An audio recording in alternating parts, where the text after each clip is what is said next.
Although former President Trump's second impeachment trial concluded over the weekend, many questions remain surrounding the events during and leading up to the deadly January 6th insurrection.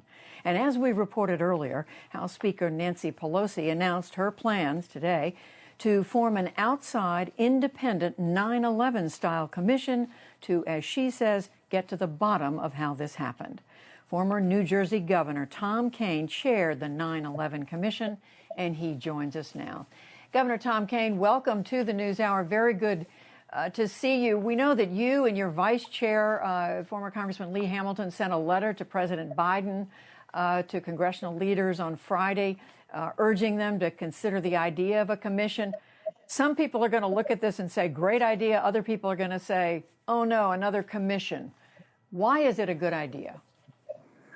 Well, look, this is the first time anything like this has happened to our government, I suppose, since the British invaded the capital in 1812. The idea of a mob invading the U.S. Capitol, which is the center of democracy, not only for us, but for the world, and doing it so publicly is I mean, I was brought up to venerate the place. My father was elected to Congress when I was 3 years old. And in those days, the family moved down. So I was taken around the Capitol with my father. I saw where Webster was, and where Clay sat, and where John Quincy Adams gave his famous speech against slavery and then died minutes later, and so on. I knew Everett Dirksen. And I knew Sam Rabin. I mean, buildings are named after them. And so the idea that a mob could invade the center of democracy while the legislators were doing their job is so terrible that I think now it's behind us. We better find out why it happened, how security was breached, so we can make recommendations to make sure it never, ever happens again. How do you assure the American people that a commission can get to the bottom of this, that a commission can come through with an accurate, truthful accounting of what happened? Well, I think we can do it because it's been done. I mean, the 9/11 Commission, our report has not yet been questioned as far as to its accuracy goes, as far as its impartiality, as far as its bipartisanship. And if we've done it once, we can do it again. But it does depend. It depends on the appointments.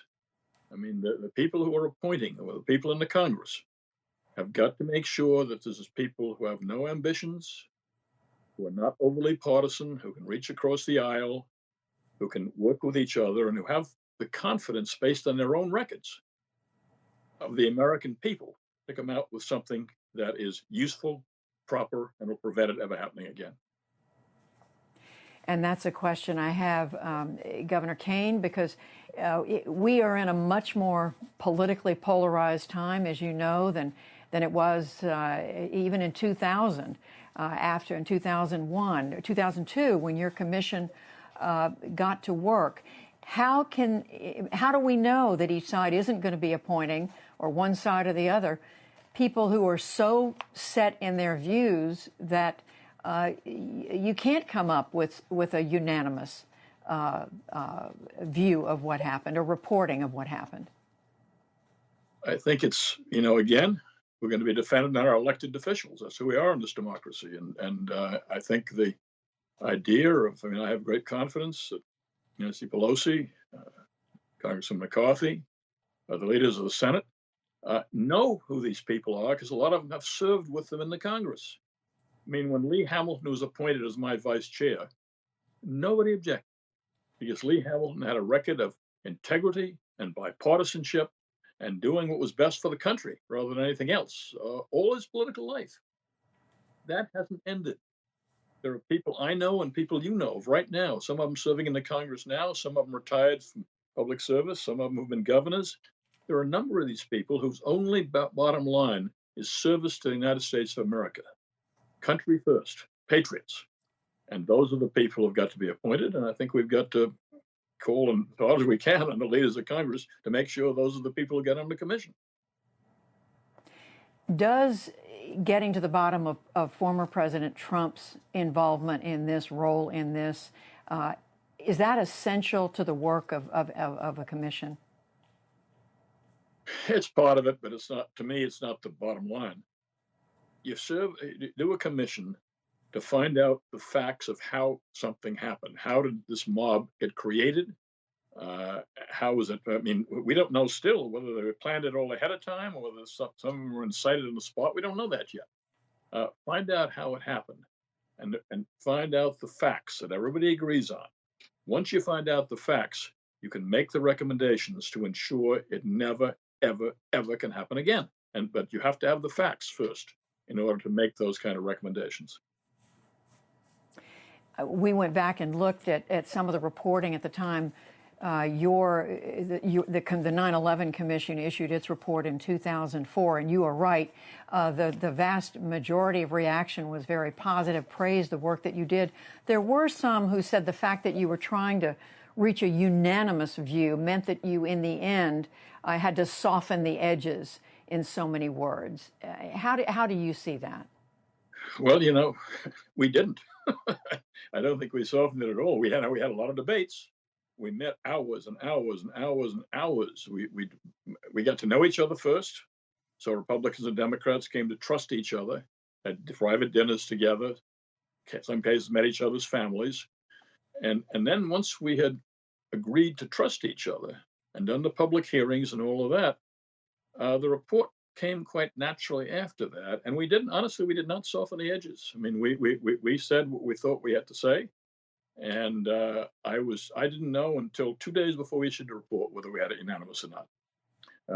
And one thing we found out, by the way, we took out the adjectives. We found out that people were arguing not about the facts, but the adjectives. Once you remove the adjectives from the report, then a lot of people who had questions signed on. And in the end, Governor Kaine, how much does a thorough report like this matter? How much difference does it make for our country, for our people, for our system of government?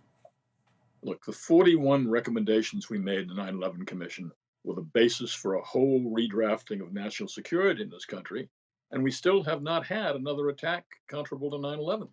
I mean, that's kept the people safer. If these commissions are done right, they can work.